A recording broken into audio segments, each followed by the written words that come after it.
Halo kawan Safety Bewok, mari kita simak video di samping ini tentang investigasi kecelakaan. Yuk kita simak.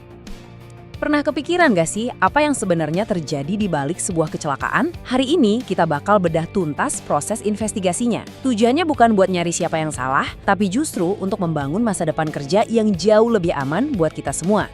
Coba deh bayangin ada sebuah truk tambang yang tergelincir. Pastikan reaksi pertama kita langsung fokus ke truknya yang rusak atau mungkin pengemudinya yang cedera. Tapi itu tuh cuma bagian akhir dari ceritanya. Kisah yang sebenarnya jauh lebih dalam dari itu. Kerusakan itu cuma bab penutup, dan tugas kita adalah membaca ceritanya dari halaman pertama. Jadi, gimana caranya kita mengubah sebuah insiden yang negatif jadi sebuah pelajaran berharga untuk perbaikan ke depannya? Nah, dari sinilah sebuah investigasi dimulai. Yuk kita mulai? Oke, langkah pertama yang paling krusial adalah ngumpulin semua fakta dan bukti. Harus cermat, nggak boleh ada yang kelewat. Biasanya nih, para investigator punya kerangka kerja simple tapi ampuh banget. Namanya metode 4P. Dengan metode 4P ini, kita bakal ngelihat insiden dari 4 sudut pandang yang berbeda. Position atau posisi, people atau orang, parts atau komponen, dan paper atau dokumen. Anggap aja ini kayak 4 kamera yang merekam kejadian dari segala sisi, biar nggak ada satu detail pun yang luput dari perhatian kita. Pertama, position atau posisi. Balik lagi ke kasus truk yang tergelincir tadi ya. Di sini kita bakal periksa lokasinya secara detail. Kondisi jalannya gimana? Apa licin gara-gara hujan? Terus kemiringannya curam nggak? Ada rambu-rambu peringatan yang jelas? Pokoknya semua data fisik dari tempat kejadian perkara kita kumpulin. Selanjutnya, people atau orang. Tentu kita bakal wawancara si pengemudi truk. Tapi, nggak berhenti di situ aja loh. Kita juga perlu ngobrol sama saksi mata lain, mekanik yang terakhir kali ngecek kondisi truk, atau bahkan pengawas yang ngatur jadwal kerjanya. Semua perspektif dari orang-orang ini penting banget. Terus parts atau komponen. Nah, sekarang fokus kita pindah ke truknya itu sendiri.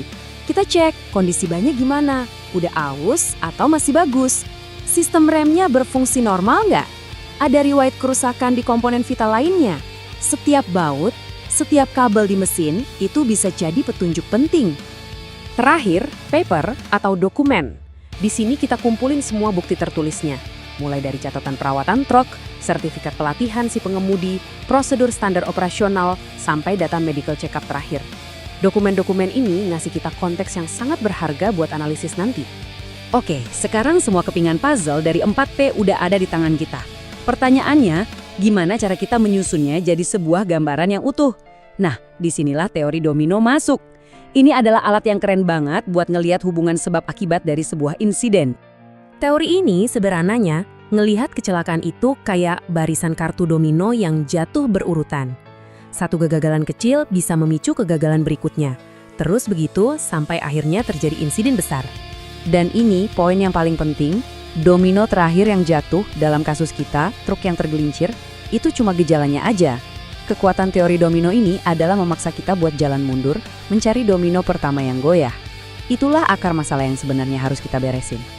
Analisis yang benar itu harus bisa bedain mana penyebab langsung yang kelihatan di permukaan, kayak ban aus atau jalanan licin, dan mana penyebab dasar yang lebih dalam yang sifatnya sistemik, misalnya program perawatan kendaraan yang jelek atau kurangnya pelatihan.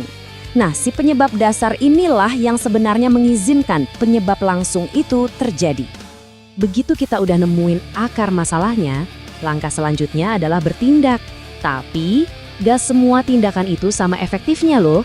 Yuk kita lihat bedanya tindakan perbaikan sementara dengan solusi yang sifatnya permanen. Gini, perbaikan sementara itu ibaratnya kita cuma naburin pasir di jalan yang licin. Mungkin bisa bantu sesaat, tapi pas hujan lagi, ya masalahnya bakal balik lagi. Nah, perbaikan permanen itu beda. Itu sama kayak kita membangun sistem drainase jalan yang lebih baik. Tujuannya bukan cuma nambal, tapi mencegah supaya masalah yang sama nggak akan pernah kejadian lagi. Oke, pilihan solusinya kan bisa jadi banyak. Terus, gimana cara kita memilih tindakan mana yang paling efektif dan paling jitu buat diambil? Jawabannya ada di sebuah kerangka prioritas yang namanya hierarki pengendalian bahaya. Ini kayak peta yang nuntun kita buat milih senjata yang paling ampuh buat melawan resiko, bukan cuma milih yang paling gampang dilakuin. Coba perhatiin piramida ini deh. Solusi yang paling efektif itu ada di paling atas, rekayasa atau engineering. Maksudnya, Kita ubah desain pekerjaan atau lingkungannya biar bahayanya hilang sama sekali. Contohnya ya memperbaiki jalan tadi. Sementara itu, APD atau alat pelindung diri kayak helm ada di paling bawah. Penting banget, tapi itu adalah garis pertahanan terakhir, bukan yang pertama. Jadi, intinya adalah pendekatan yang sistematis terhadap keselamatan ini bukan cuma soal menghindari kecelakaan. Ini tuh menciptakan sebuah siklus positif yang nguntungin semua pihak. Produksi jadi lancar, profit perusahaan meningkat, dan yang paling penting, kesejahteraan pekerjanya juga jadi lebih baik. Demikian materi singkat tentang investigasi. Sampai jumpa di materi berikutnya. Salam Safety Bewok!